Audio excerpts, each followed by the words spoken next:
আজ আমি আপনাদের 1 কাপ চালের গুঁড়ো দিয়ে রাইস ফ্লোর বড়া বানিয়ে দেখাবো। এটা ইনস্ট্যান্ট রাইস ফ্লোর বড়া, তো যে কোনো সময় এটা বানিয়ে নিতে পারেন। তো সেই জন্য আমি এখানে 1 কাপ চালের গুঁড়ো নিয়েছি। চালের গুঁড়োটা দোকানে বা বাড়িতে যে কোনো একটি নিতে পারেন। আর তার সাথে নিয়ে নিচ্ছি এখানে 1/4 কাপ দই। দইটা একটু টক দই হলে বেশি ভালো হয়, তো আমি এখানে টক দই নিয়েছি 1/4 কাপ। তার সাথে নিয়েছি 1/4 কাপ জল।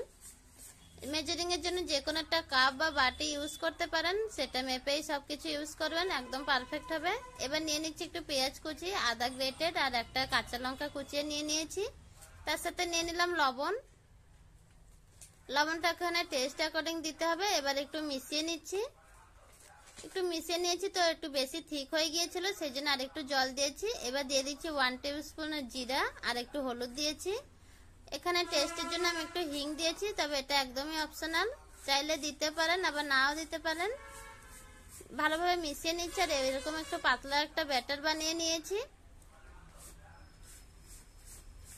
ব্যাটারটা কিন্তু একদমই গাঢ় হবে না, একটু পাতলাই রেখেছি। এবার একটা প্যান বসিয়ে দিয়েছিলাম, প্যানের মধ্যে এবার সব মিশ্রণটা দিয়ে দিয়েছি। আর এভাবে কন্টিনিউয়াসলি নাড়াচাড়া করে একটা ডো মতন পরিণত করে নিতে হবে। তো দেখুন আমি একটা ডোর মতন করে নিয়েছি। এবারে কিছু সময় 5 মিনিটের জন্য রেস্টে দিয়ে রেখেছিলাম, তার মধ্যে অনেকটাই ঠিক হয়ে গিয়েছে। এবার হাতে একটু তেল মাখিয়ে নিয়ে শেপ দিয়ে দিচ্ছি। বড়া ছোট বা বড় যে কোনো আকারে দিতে পারেন। আমি এখানে একটা বানিয়ে দেখিয়ে দিচ্ছি। আমি এই বড়াটা বানানোর জন্য কোনো রকম কিন্তু বেকিং সোডা বা পাউডার ইউজ করিনি, তবে আপনারা চাইলে দিতে পারেন।